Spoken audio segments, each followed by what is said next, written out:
Have you ever wondered how your toothbrush, your kids' toys, or even parts of your car are made? These everyday items and countless others are born from a fascinating process called plastic injection molding. It's like magic, transforming little pellets of plastic into objects we use every day.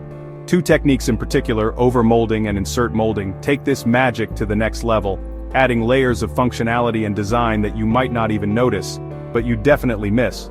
This essay is your guide to the ins and outs of overmolding and insert molding. Whether you're a budding inventor, a design enthusiast, or just curious about how things are made, understanding these processes will give you a whole new appreciation for the design and engineering that surrounds us. We'll delve into the details of each technique, explore their unique advantages, and help you determine which method is best suited for different product applications. By the end, you'll be able to look at a molded plastic product and understand the ingenuity that went into its creation. So let's unlock the secrets of these molding marvels and discover how they bring both innovation and practicality to our lives. Overmolding is like giving a product a second skin, one that can dramatically enhance its functionality, grip, or aesthetics. Imagine your trusty toothbrush, the soft, grippy handle that makes it comfortable to hold. That's probably overmolding in action. The overmolding process begins with creating a base component, often called the substrate, using standard injection molding. This substrate could be almost anything: the handle of a tool, the casing of an electronic device, or even the sole of a shoe. Once the substrate is ready, it's placed into a separate mold. This mold has a cavity shaped specifically to accommodate the substrate and create the desired shape of the overmolded layer. Then a different type of plastic, often with a softer, more rubber-like consistency, is injected over the substrate. The two materials bond together chemically or mechanically, creating a single integrated piece. The beauty of overmolding lies in its versatility. It enables manufacturers to combine materials with different properties, opening up a world of possibilities. Need a waterproof seal? Overmolding can do that.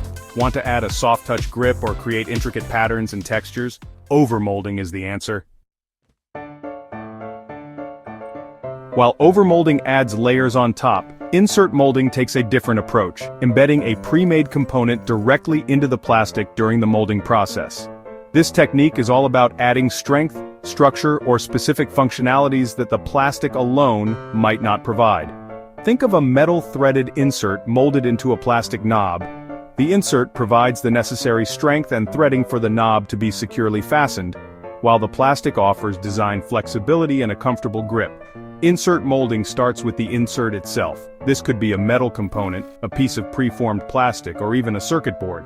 The insert is carefully positioned within the injection mold, held in place by pins or other mechanisms. Next, molten plastic is injected into the mold, flowing around the insert and solidifying as it cools. The result is a single solid part with the insert seamlessly integrated.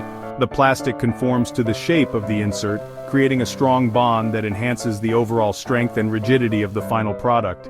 Insert molding is particularly useful when creating parts that require high strength-to-weight ratios, electrical conductivity, or precise mechanical features.